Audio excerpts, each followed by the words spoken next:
ನೋಡಿ, ನಾನು ಅಷ್ಟು ಕ್ರೂರಿ ಅಲ್ಲ. ಎಷ್ಟೇ ಕಷ್ಟ ಆದರೂ ಪರವಾಗಿಲ್ಲ. ನನ್ನ ಗಂಡನಿಗೆ ಎಲ್ರ ಮುಂದೆ ಅವಮಾನ ಆಗೋದನ್ನ ನನಗೆ ಸಹಿಸೋದಕ್ಕಾಗಲ್ಲ. ಸಾಕು ನಿಲ್ಸೆ, ಜಾಸ್ತಿ ನಾಟಕ ಆಡ್ಬೇಡ ನೀನು. ಹೀಗೆಲ್ಲ ಗಿಲಿಟ್ ಹೊಡೆದ್ರೆ ನಾನು ಕರ್ಗಿ ನಿನ್ನ ಇಲ್ಲೇ ಇರಕ್ಕೆ ಬಿಟ್ಬಿಡ್ತೀನಿ ಅಂತ ಅನ್ಕೊಂಡ್ಯಾ? ಏಯ್, ನಿನ್ನ ಬೇರೆ ಎಲ್ಲಾರು ಬಿಟ್ಟು ಬರ್ಬೋದಿತ್ತು. ಪೊಲೀಸ್ನವರೆಲ್ಲ CBIನವ್ರು ಹುಡುಕಿದ್ರು ಒಂದು ಚಿಕ್ಕ ಎಲ್ಬಿನ್ ಸುಳುವು ಸಿಗದಿರೋ ಮಾಡ್ಬೋದಿತ್ತು. ಆದರೆ ನಿನ್ನ ದೇವಸ್ಥಾನದಲ್ಲೇ ಯಾಕೆ ಬಿಟ್ಟು ಬಂದೆ ಗೊತ್ತಾ? ತಲೆ ಕೆಟ್ಟರೆ ನಾನು ಏನು ಬೇಕಾದ್ರೂ ಮಾಡ್ತೀನಿ, ಯಾವ ರೇಂಜಿಗೆ ಬೇಕಾದ್ರೂ ಇಳಿತೀನಿ ಅಂತ ನಿನಗೆ ತೋರಿಸೋಣ ಅಂತ. ಹಾಗೆ ನಿನ್ನ ಟೆಂಪರ್ಮೆಂಟ್ ಅನ್ನೋದು ಏನು ಅಂತ ತಿಳ್ಕೊಳ್ಳೋಕ್ಕೆ ಇದೊಂದು ಟೆಸ್ಟ್. ನೋಡು, ಈಗಲೂ ಹೇಳ್ತಾ ಇದ್ದೀನಿ, ಸುಮ್ಮನೆ ಮನೆ ಬಿಟ್ಟು ಹೋಗ್ಬಿಡು. ನೋಡಿ, ನೀವು ಟೆಸ್ಟ್ ಆದರೂ ಮಾಡಿ, ಎಕ್ಸ್ಪರಿಮೆಂಟ್ ಆದರೂ ಮಾಡಿ, ನಾನು ಮಾತ್ರ ಯಾವುದೇ ಕಾರಣಕ್ಕೂ ಈ ಮನೆಯಿಂದ ಆಚೆ ಹೋಗಲ್ಲ.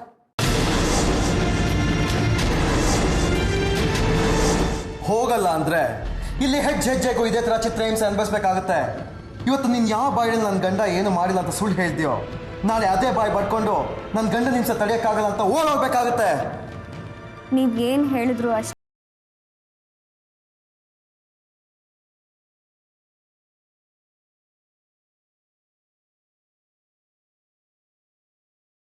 ಏನು ಮಾಡಿದೆ ಅಂತ ಅನುಮಾನ ಪಟ್ಟು ಕೇಳಿಲ್ಲ.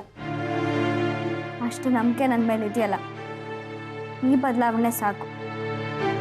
ನೀವು ವಿಷ ಕೊಟ್ಟರು ಪರವಾಗಿಲ್ಲ, ನಾನು ಈ ಮನೆಯಿಂದ ಆಚೆ ಹೋಗಲ್ಲ. ಸ್ನಾನ ಮಾಡ್ಕೊಂಡು ಬರ್ತೀನಿ, ಆಫೀಸಿಗೆ ಹೋಗಬೇಕು. ರೆಡಿಯಾಗಿರಿ.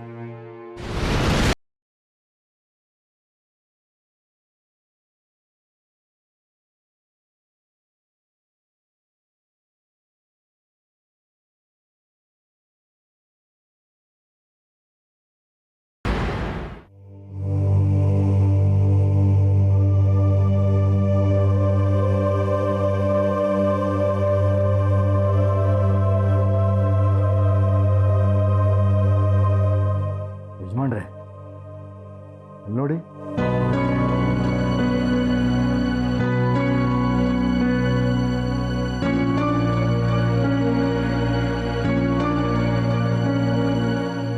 ಕನಕ ಬಾಯ್ಲಿ, ಎಲ್ಲಿಗಮ್ಮ ಹೋಗ್ತಾ ಇರೋದು? ಆಫೀಸಿಗೆ ಮಾವ. ಏನಮ್ಮ ನೀನು, ಈ ಮುಟ್ಟಾಳಂಗೆ ಬುದ್ಧಿ ಇಲ್ಲ ಅಂತ ನಿನಗೂ ಇಲ್ವಾ?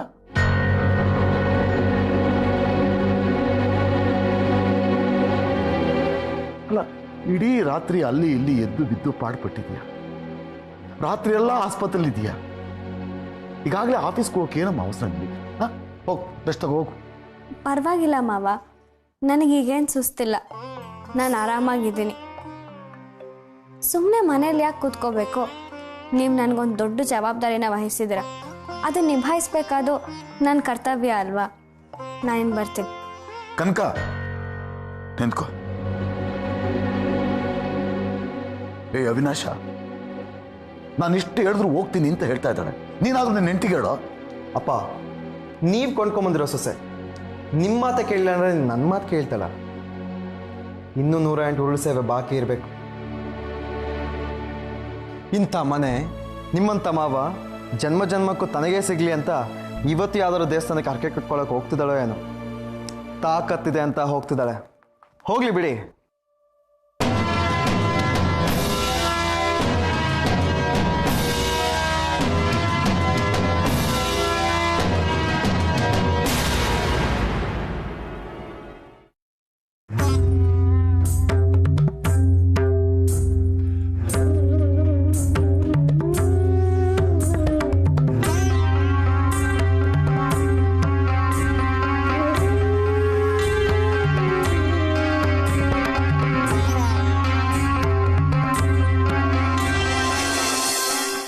ಏನಕ್ಕ ಇದು?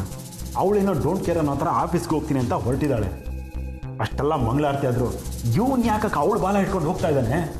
ರೀ, ಅಮ್ಮನ ಮುಂದೆ ದೊಡ್ಡ ಆಜ್ಞಾಪಾಲಕ ಅಂತ ತೋರಿಸ್ಕೋಬೇಕಲ್ಲ, ಅದಕ್ಕೆ. ಅಷ್ಟೇ ಅಲ್ಲ ಕಣೆ, ಇವನ್ ಜುಟ್ಟೀಗ ಅವಳ ಕೈಲಿದೆ. ನಾನು ಹೇಳಲಿಲ್ವಾ ಇನ್ಮೇಲೆ ನೋಡು ಅವಳು ಎಷ್ಟು ಚೆನ್ನಾಗಿ ಆಟ ಆಡ್ತಾಳೆ ಅಂತ.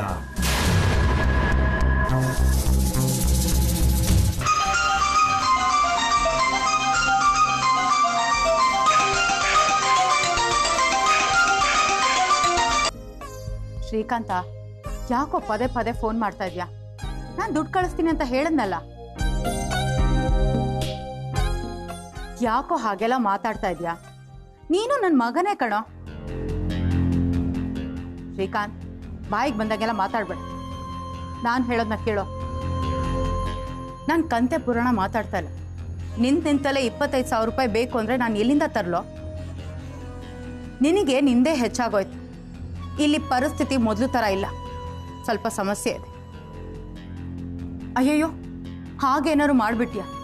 ಸದ್ಯಕ್ಕೆ ನೀನು ರೂಮ್ ಖಾಲಿ ಮಾಡಿ ಇಲ್ಲಿ ಬರಬೇಡ. ಅಂಥ ಪರಿಸ್ಥಿತಿ ಬಂದಾಗ ನಾನೇ ಹೇಳಿ ಕರ್ಸ್ಕೊಳ್ತೀನಿ. ಈಗೇನು ನಿಂಗೆ ದುಡ್ಡು ತಾನೇ ಬೇಕು, ನಾನು ಕಳಿಸ್ಕೊಡ್ತೀನಿ. ಮೊದಲು ಫೋನ್ ಇಡು. ಏನಂತಮ್ಮ ಅವನು? ಇನ್ನೇನಿರುತ್ತೆ, ದುಡ್ಡು ಕಳಿಸು ಅಂತ ಪ್ರಾಣ ಹಿಂಡ್ತಾ ಇದ್ದಾನೆ. ಕಂಡ್ಕಂಡವ್ರ ಹತ್ರ ಸಾಲ ಮಾಡ್ಕೊಂಡಿದ್ದಾನೆ. ದೊಡ್ಡ ಕಂಪ್ನಿ ಯಜಮಾನಿ ನೀನು, 25,000 ರೂಪಾಯಿ ಕಳಿಸೋ ಯೋಗ್ಯತೆ ಇಲ್ವಾ ಅಂತ ಕೇಳ್ತಾ ಇದ್ದಾನೆ. ಆದರೆ ನಮ್ಮ ಪರಿಸ್ಥಿತಿ ಅವನಿಗೇನು ಗೊತ್ತಾಗಬೇಕು? ಅದೇನೋ ರೂಮ್ ಖಾಲಿ ಮಾಡ್ಕೊಂಡು ಬರ್ತೀನಿ ಅಂತ ಹೇಳ್ತಿದ್ದಾಗಿತ್ತು. ಹೇಗಿದೆ ನೋಡು, ಓದಿ ಉದ್ಧಾರ ಆಗಲಿ. ಈ ನರಕದಲ್ಲಿ ನರಳೋದು ಬೇಡ ಅಂತ ದೂರ ಹಾಕಿದ್ರೆ, ದುಡ್ಡು ಕಳಿಸ್ತಾ ಇದ್ರೆ ರೂಮ್ ಖಾಲಿ ಮಾಡ್ಕೊಂಡು ಬರ್ತೀನಿ ಅಂತ ಹೆದರಿಸ್ತಾ ಇದ್ದಾನೆ. ಮೊದಲಾದ್ರೆ ಅವ್ನು ಫೋನ್ ಮಾಡಿದ ತಕ್ಷಣ ಚೆಕ್ ಸೈನ್ ಮಾಡಿ ಬ್ಯಾಂಕಿಗೆ ಹಾಕ್ತಿದ್ದೆ. ಆದರೆ ಈಗ ಆ ಕನಕನ ಮುಂದೆ ಸಲಾಮ್ ಹೊಡೆಯೋ ಪರಿಸ್ಥಿತಿ. ಅವಳಿಗೆ ಯಾಕಮ್ಮ ಸಲಾಮ್ ಹೊಡಿಬೇಕು? ಅಣ್ಣಂಗೆ ಹೇಳಿದ್ರೆ ಚೆಕ್ಕಿಗೆ ಸೈನ್ ಮಾಡಿಸ್ತಾನೆ. ಹೌದಲ್ವಾ? ನಾನು ಅದ್ರ ಬಗ್ಗೆ ಯೋಚನೆ ಮಾಡಲಿಲ್ಲ.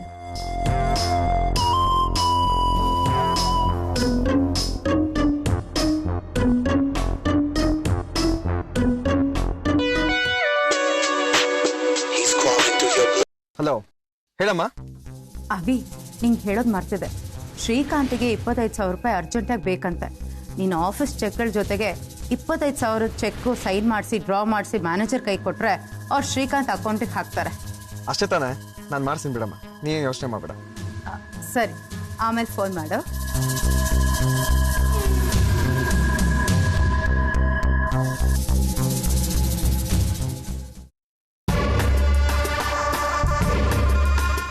ಒಳ್ಳೆ ಕರ್ಮಕ್ಕೆ ಬಂತಲ್ಲ. ಕವಡೆ ಕಾಸಿನ ಕಿಮ್ಮತ್ತಿಲ್ಲ. ಈ ಚೀನಿ ಚೆರುವೆ ಕರೆದಾಗೆಲ್ಲ ಬಂದು ಕಾಯ ಆಗಾಯ್ತಲ್ಲ. ನಾಟಕದಲ್ಲಿ ದ್ವಾರಪಾಲಕನ ಪಾತ್ರ ಮಾಡೋ ಅಂದಿದ್ದಕ್ಕೆ ಮೇಷ್ಟ್ರು ಕಪಾಳಕ್ಕೆ ಹೊಡೆದವನು ನಾನು. ಇಲ್ಲಿ ಈ ಚೀನಿ ಚೆರುವೆ ಕೈಲಿ ಕಪಾಳ ಕೊಡ್ಸ್ಕೊಂಡು ಕಾಯ ಆಗಾಯ್ತಲ್ಲ. ಎಂತ ಇಕ್ಕಟ್ಟಿಗೆ ಸಿಗಾಕೊಂಡೆ. ದೇವ್ರೇ ಕಾಪಾಡಪ್ಪ. ರಕ್ಷಿಸು ಲಕ್ಷ್ಮೀ ರಮಣ, ರಕ್ಷಿಸು ಭವಭೀತ ಹರಣ, ಕರುಣಾಭರಣ ರಕ್ಷಿಸೋ.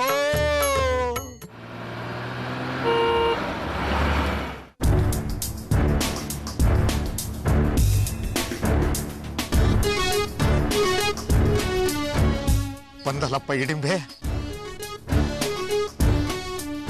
ಮತ್ತೇನಮ್ಮ ನಿಂದು? ನನಗೆ ಗೊತ್ತಿದ್ದನ್ನೆಲ್ಲ ಹೇಳಿದೀನಿ, ಮತ್ತ್ಯಾಕೆ ನನ್ನ ಪ್ರಾಣ ತಿಂತೀಯ? ಏಯ್, ಏನು ಹೇಳ್ದೆ ನೀನು? ಯಾವ್ದೋ ಕಾಗಕ್ಕನ್ ಗುಬ್ಬಕ್ಕನ್ ಕತೆ ಹೇಳಿದ್ಯಾ ಅಷ್ಟೇ. ಹೋಗಿ ಆ ಚೆಲುರಾಜ್ನ ಕೇಳು ಅಂದೆ. ಅವನು ಕನ್ಕನ್ ಮನೆ ಕಡೆ ಕೈ ತೋರಿಸ್ದ. ಅಲ್ಲೇ ಹೋಗಿ ಮಗು ಬಗ್ಗೆ ವಿಚಾರಿಸಿದ್ರೆ ನಾನೇನೋ ಅದ್ಭುತನೇ ಕೇಳ್ತಿರೋ ತರ ಕಣ್ಣ ಪಿಳಿ ಪಿಳಿ ಅಂತ ಬಿಟ್ಕೊಂಡು ನೋಡ್ತಿದ್ರು. ಗೊತ್ತಾ ನಿಂಗೆ? ಅಂದ್ರೆ ಅವ್ರಿಗೂ ಏನು ಗೊತ್ತಿಲ್ವಾ? ಗೊತ್ತಿಲ್ಲ ಅಂತ ಹೇಳ್ತಿದ್ದೀನಲ್ಲ. ಎಲ್ಲಾ ರೀತಿಯಲ್ಲೂ ಕೆಣಕು ಕೇಳಾಯ್ತು. ನಿನ್ ತಂಗಿ ಬಗ್ಗೆ ಗೊತ್ತಿದ್ದಿದ್ರೆ ರಾಜಣ್ಣನೇ ಕನ್ಕಂಗ್ ಹೇಳ್ತಿರ್ಲಿಲ್ವಾ ಅಂತ ನನ್ಗೆ ತಿರುಗಿಸಿ ಹೇಳಿದ್ರು. Simple common sense.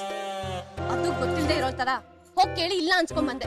ಅಲ್ಲ, ನೀನ್ ರಾಜಣ್ಣ ಮನೆಗೆ ಯಾಕೆ ಹೋಗಿದ್ದೆ? ಅವ್ರಿಗೆ ಏನು ವಿಷಯ ಗೊತ್ತಿಲ್ಲ ಅಂತ ನನ್ಗೆ ಯಾವಾಗ್ಲೂ ತಿಳಿದಿತ್ತು. ಅಂದ್ರೆ ನಿನಗ್ ಗೊತ್ತಿತ್ತಾ? ರಾಜಣ್ಣ ಸತ್ತಿರೋ ವಿಷಯ ನನಗ್ ಗೊತ್ತೇ ಇರಲಿಲ್ಲ. ಅವನ್ ನಂಬರ್ಗೆ ಫೋನ್ ಮಾಡ್ತಾ ಇದ್ದೆ, ಸ್ವಿಚ್ ಆಫ್ ಅಂತ ಬರ್ತಿತ್ತು. ಒಂದು ದಿನ ಆ ಫೋನ್ಗೆ ಜೀವ ಬಂತು. ಆ ಕಡೆಯಿಂದ ಯಾರು ಮಾತಾಡ್ತಿದ್ದಾರೆ ಅನ್ನೋ ಪರಿಜ್ಞಾನನೇ ಇಲ್ಲದೆ ರಾಜಣ್ಣನ ಬಗ್ಗೆ ದಡ ದಡ ದಡ ದಡ ದಡ ಮಾತಾಡ್ಬಿಟ್ಟೆ. ಆಮೇಲೆ ಇದೇನು, ಆ ಕಡೆಯಿಂದ ಯಾರೋ ಯಂಗ್ಸ್ ಮಾತಾಡ್ತಿದ್ರು. ಅವರು ನೀವ್ಯಾರು, ಯಾವ ಮಗು ಬಗ್ಗೆ ಕೇಳ್ತಿದ್ರಿ, ನಮ್ಮ ಯಜಮಾನರು ಯಾವ ಮಗುನ ಬೆಳೆಸ್ತಾ ಇದ್ದಾರೆ, ಅದು ಎಲ್ಲಿದೆ, ದಯವಿಟ್ಟು ಹೇಳಿ ಅಂತ ದಂಬಾಲ್ ಬಿದ್ರು. ಆಗ ನನಗೆ ಗೊತ್ತಾಯ್ತು ಆ ಕಡೆಯಿಂದ ಮಾತಾಡ್ತಿರೋದು ರಾಜಣ್ಣನ ಹೆಂಡತಿ ಅಂತ. ತಕ್ಷಣ ಫೋನ್ ಕಟ್ ಮಾಡ್ಬಿಟ್ಟೆ. ಆ ನಂಬರ್ ಒತ್ತೇ ಇಲ್ಲ.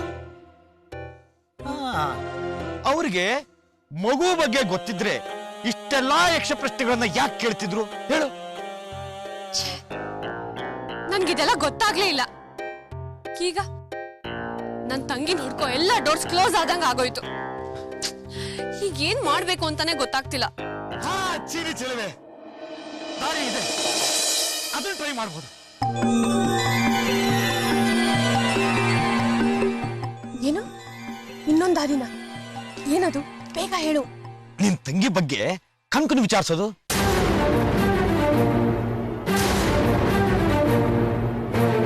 ಏಯ್, ನಿನ್ಗೇನಾದ್ರೂ ತಲೆಗಿಲೆ ಕೆಟ್ಟಿದ್ಯಾ?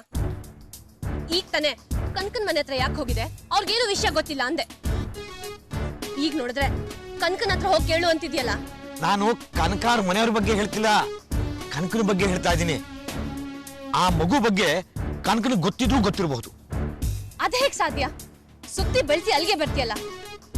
ಕನ್ಕಂಗ ಮಗು ಬಗ್ಗೆ ಗೊತ್ತಿದ್ರೆ ಅವಳು ಯಾಕೆ ನನ್ನ ತಂಗಿನ ಹುಡುಕ್ತಿದ್ಲು? ಅಲ್ಲೇ ಇರೋದು ಸ್ವಾರಸ್ಯ. ಕನಕನಿಗೆ ರಾಜಣ್ಣ ಸಾಕ್ತಿರೋ ಹುಡುಗಿ ನಿನ್ನ ತಂಗಿ ಅಂತ ಗೊತ್ತಿಲ್ಲದೆ ಇರ್ಬೋದು, ಆದ್ರೆ ರಾಜಣ್ಣ ಒಂದು ಮಗು ಸಾಕ್ತಿದ್ದ ಅನ್ನೋ ವಿಷಯ ಗೊತ್ತಿರ್ಬೋದಲ್ಲ. ಇಲ್ಲ, ಹಾಗೇನಾದ್ರೂ ಆಗಿದ್ರೆ ಅವಳಿಗೆ ಅನುಮಾನನಾದ್ರೂ ಬರೋದು. ಯಾವ್ದ್ಯಾವ್ದೋ ಅನಾಥಾಶ್ರಮಕ್ಕೆಲ್ಲ ಹೋಗಿ ಬಂದಿದ್ಲು. ಕುತೂಹಲಕ್ಕಾದ್ರೂ ಅವಳಿ ಮಗುನ ನೋಡ್ದೆ ಬಿಡ್ತಿದ್ಲ. ಸರಿ, ನಿನ್ನ ತರ್ಕನೇ ಸರಿ ಅನ್ಕೊಳ್ಳೋಣ. ಮುಂಚೆ ಗೊತ್ತಿರಲಿಲ್ಲ ಅಂತ ಇಟ್ಕೊ. ಆದ್ರೆ ರಾಜಣ್ಣ ನನಗೆ ಸತ್ಯ ಹೇಳ್ತೀನಿ ಅಂತ ಹೇಳಿ ಸತ್ತ. ಸಾಯೋಕ್ ಮುಂಚೆ ಮಗಳನ್ನ ಕರ್ಸ್ಕೊಂಡಿದ್ದೇನೆ. ನನಗ್ ಸತ್ಯ ಹೇಳ್ತೀನಿ ಅನ್ನೋ ಟೆನ್ಷನ್ ಅಲ್ಲಿ ಇದ್ದವನಿಗೆ ಮಗಳ ಹತ್ರ ಏನ್ ಕೆಲಸ ಇತ್ತು? ರಾಜಣ್ಣ ಸಾಯೋಕ್ ಮುಂಚೆ ಕನಕಂಗೆ ನಿಜವಾಗ್ಲೂ ಸತ್ಯ ಹೇಳೇ ಇರ್ತಾನೆ.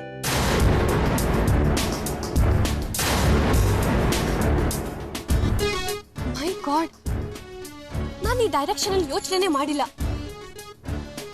ಯು ಆರ್ ರೈಟ್, ಈ ಚಾನ್ಸ್ ತಗೊಂಡಿರ್ಬೋದು. ಆದ್ರೆ ಆ ಕನಕ ಕಸೆ ಮುಚ್ಚೆ ತೊಳ್ಕೊಂಡು ಅದ್ ಯಾವ ಸ್ಲಮ್ಮಲ್ಲಿ ಇರ್ತಾಳೋ ಏನೋ, ಅವಳು ಹೇಗ್ ಪತ್ತೆ ಮಾಡೋದು? ಅದಕ್ಕೆ ಯಾಕೆ ಯೋಚನೆ ಮಾಡ್ತೀಯ ಚೀನಿ ಚೆಲುವೆ? ಅದಕ್ಕೆ ನಾನಿಲ್ವೇ? ನಾನು ಪತ್ತೆ ಮಾಡ್ಕೊಡ್ತೀನಿ, ಆದ್ರೆ ಒಂದು ಕಂಡೀಷನ್. ಏನದು? ಈ ಸಲ ಅಡ್ರೆಸ್ ಕೊಟ್ಮೇಲೆ ನನ್ನ ಪಾಡಿಗೆ ನಾನು ಬಿಟ್ಬಿಡ್ಬೇಕು. ಮತ್ತೆ ಈ ಗೋದ್ಲಲ್ಲಿ ನನ್ನ ನೊಣದ ತರ ಸಿಕ್ಕಾಕ್ಸ್ಬಾರ್ದು. ಓಕೆನಾ ಚೀನಿ ಚೆಲುವೆ? ಓಕೆ, ಇದೊಂದು ಲಾಸ್ಟ್ ಎಫರ್ಟ್. ನನ್ ಲಕ್ ಹೇಗಿದೆ ಅಂತ ನೋಡೇ ಬಿಡ್ತೀನಿ. ಬೇಗ ಅಡ್ರೆಸ್ ಹುಡುಕೊಡು, ಬರ್ತೀನಿ.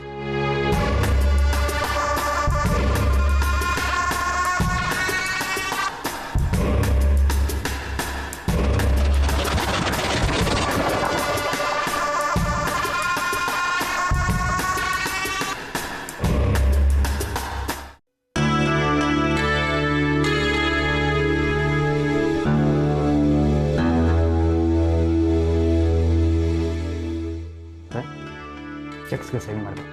ಎಲ್ಲಿ 25,000 ಒಂದು ಅಡಿಷ್ನಲ್ ಚೆಕ್ ಬರೋಕ್ಕೆ ಹೇಳಿದ್ನಲ್ಲ, ಅದನ್ನು ಬರೆದ್ರಾ? ಬರ್ದಿದ್ದೀನಿ. ಗುಡ್, ಮೊದಲು ಅದನ್ನು ಕೊಡಿ.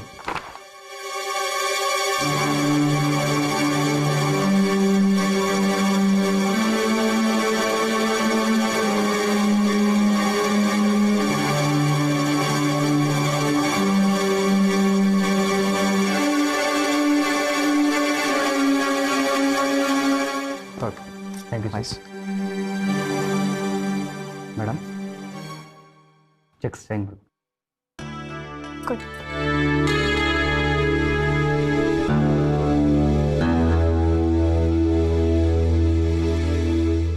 ಮೇಡಮ್, ಸಾರ್ ಎಲ್ಲ ಸೈನ್ ಮಾಡಿದ್ದಾರೆ.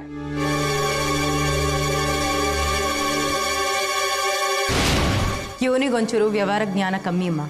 ಹಾಗಾಗಿ ಬಿಸ್ನೆಸ್ಗೆ ಸಂಬಂಧಪಟ್ಟಿರುವಂಥ ಎಲ್ಲ ಆಗು ಹೋಗುಗಳನ್ನ ನಾನೇ ನೋಡ್ತಾ ಇದ್ದೆ. ನೋಡಿ, ಇವೆಲ್ಲ ಯಾವ ಕಂಪನಿ ಚೆಕ್ಗಳು?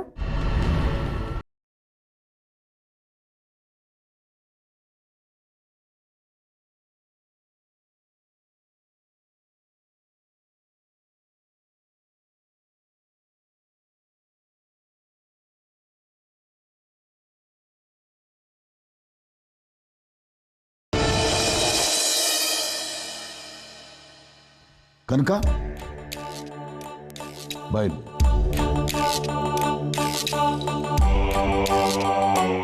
ಆಫೀಸ್ನಲ್ಲಿ ಹೇಗೆ ನಡೀತಿದೆ ಕೆಲಸ?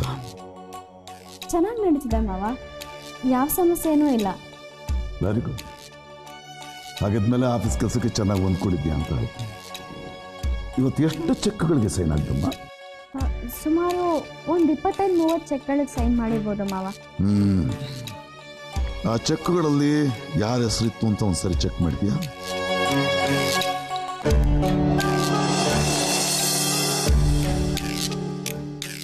ಇಲ್ಲ ಮಾವ, ಅತ್ತೆ ಎಲ್ಲ ನೋಡಿದ್ರಂತೆ. ಅತ್ತೆನೇ ನೋಡಿದ್ದಾರೆ ಅಂದಮೇಲೆ ನಾನು ನೋಡೋದೇನಿರುತ್ತೆ ಅಂತ ನೋಡಲಿಲ್ಲ. ಕನಕ, ಎಲ್ಲದಕ್ಕೂ ಕಣ್ಣು ಮುಚ್ಕೊಂಡು ಸೈನ್ ಮಾಡಿದೆ ಅಂತ ಹೇಳ್ತಾ ಇದೆಯಲ್ಲ ನೀನು, ಸ್ವಲ್ಪನಾದ್ರೂ ಜವಾಬ್ದಾರಿ ಇದೆಯಾ? ಮಾವ, ಎಸ್. ಒಂದು ಕಂಪನಿಯ CEO ಆದ್ಮೇಲೆ ಆ ಕಂಪನಿ ಎಲ್ಲ ಆಗುವಗಳು ನಿನಗೆ ಗೊತ್ತಿರಬೇಕು. ಎಲ್ಲವೂ ನಿನ್ನ ಕಂಟ್ರೋಲಲ್ಲಿ ಇರಬೇಕು. ಎಲ್ಲ ಪ್ರಶ್ನೆಗಳಿಗೂ ನಿನ್ನ ಆನ್ಸರಬಲ್ ಆಗಿರಬೇಕು. ಆ ಕಂಪನಿಯ ಫ್ಯಾಕ್ಟ್ಸ್ ಅಂಡ್ ಫಿಗರ್ಸ್ ನಿನ್ನ ಫಿಂಗರ್ ಟಿಪ್ಸ್ನಲ್ಲಿ ಇರಬೇಕು.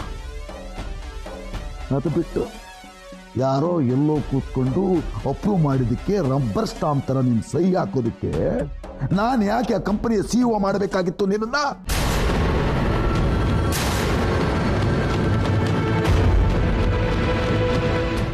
ಅಪ್ಪ, ಅದೇನಾಯ್ತು ಅಂತ ಕೂಗಾಡ್ತಿದ್ದೀರಾ? ಏಯ್, ನೀನು ಸುಮ್ಮನೆ. ನಾನು ಕೇಳ್ತಾ ಇರೋದು ಕನಕನ್ನ. ಕನಕ, ಇವತ್ತು ಸೈನ್ ಮಾಡಿದೆಯಲ್ಲ ನೀನು, ಅದರಲ್ಲಿ 25,000 ಚೆಕ್ಕು ಕಂಪನಿ ಹೆಸರಿನಲ್ಲಿ ಪರ್ಸನಲ್ ಅಕೌಂಟ್ ಹೋಗಿದೆ. ನಿನಗೆ ಗೊತ್ತಾ? ಅಪ್ಪ, ಅದನ್ನ ಅವಳೇನು ಕೇಳ್ತೀರಾ? ನನ್ನನ್ನು ಕೇಳಿ, ನಾನು ಹೇಳ್ತೀನಿ. ಅದು ಬೇರೆ ಯಾರಿಗೂ ಅಲ್ಲ, ಶ್ರೀಕಾಂತನ ಹೆಸರಿಗೆ ಡ್ರಾ ಮಾಡಿಸಿದ್ದು. ಏಯ್, ನಿನ್ನನ್ನೇ ಅವನ ಕೇಳಿದ್ದು? ಸುಮ್ಮನೆ ಅಂತ ಆಗ್ಲೇ ಹೇಳ್ದಲ್ಲ ನಾನು ನಿನಗೆ. ಮಾವ, ಅವರು ನಿಮ್ಮ ಮಗ ತಾನೆ. ಎಲ್ಲೋ ಓದ್ತಿರೋರ್ಗೆ ದುಡ್ಡು ಕಳ್ಸೋದ್ರಲ್ಲಿ ಏನು ತಪ್ಪಿದೆ? ಏನಮ್ಮ, ಈ 25,000ದಲ್ಲೇ ಅವನು ಓದಿ ಉದ್ಧಾರ ಮಾಡಿಬಿಡ್ತಾನೆ ಅಂತ ತಿಳ್ಕೊಂಡ್ಬಿಟ್ಟಿದೆ ನೀನು? ಈ ಥರದ 25,000 ಚೆಕ್ಗಳು 4 ಹೋಗುತ್ತೆ ಒಂದು ತಿಂಗಳಿಗೆ. ಕಾಲೇಜ್ಗೆ ಅಂತ ಒಂದು ಚೆಕ್ಕು, ಹಾಸ್ಟೆಲ್ಗೆ ಊಟಕ್ಕೆ ಅಂತ ಒಂದು ಚೆಕ್ಕು, ಪೋಲಿ ಪಟಾನ್ ಜೊತೆ ಖರ್ಚು ಮಾಡೋದಕ್ಕೆ ಒಂದು ಚೆಕ್ಕು, ಪ್ಯಾಕೆಟ್ ಮನಿಗೆ ಅಂತ ಒಂದು ಚೆಕ್ಕು. ಓದೋ ಹುಡುಗರಿಗೆ ಇಷ್ಟೆಲ್ಲ ದುಡ್ಡು ಬೇಕಾ?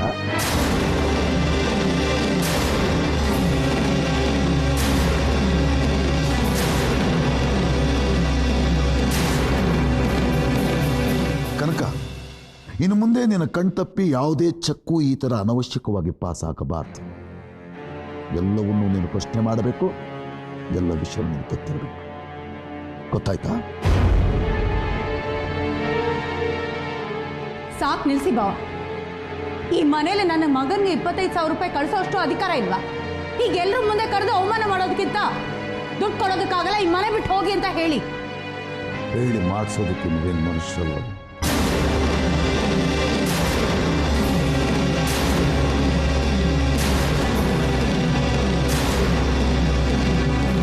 ಅಪ್ಪ, ನೀನು ತೆಪ್ಪಗೆ ನಿಂತ್ಕೊಳ್ಳೋ. ನಿಜವಾಗ್ಲೂ ನೀನು ಹೇಳಿದ್ದನ್ನು ಮಾಡೋದಕ್ಕೆ ತಯಾರಿದೆಯಾ ಅನ್ನೋದಾದ್ರೆ ಈ ಕ್ಷಣ ನೀನು ಇಡೀ ಪರಿವಾರನ ಕರ್ಕೊಂಡು ಆಚೆ ಹೋಗು. ನಿನಗೆ ಹೇಳ್ತಾ ಇರೋದು, ಹೊರಟೋಗಿಲ್ಲಿಂದ.